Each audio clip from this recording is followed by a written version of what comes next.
এটা বাগান বিলাস। বাগান বিলাস আমার অনেক পছন্দের একটা ফুল।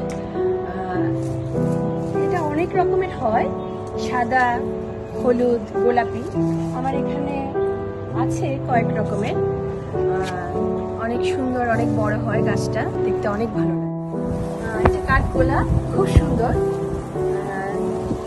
অনেক সুন্দর ফুল ধরে, যদিও এখন গাছের মধ্যে ফুল নেই, কম, শীত এসে গেছে, ফুল খুব একটা ফোটে না। প্রকৃতি আমাদের কখনো বিমুখ করে না, আমরা যা দেই তার থেকে শতগুণ আমাদেরকে ফিরিয়ে দেয়। তাই আমরা চেষ্টা করব যেখানে সুযোগ থাকবে প্রকৃতির যত্ন নিতে, বেশি বেশি গাছ লাগাতে। আর আমরা প্রকৃতিকে ভালোবাসবো, আমরাও ভালো থাকবো। সবাই খেরো খাতা বা নোটবুকের সাথে থাকবে। ধন্যবাদ।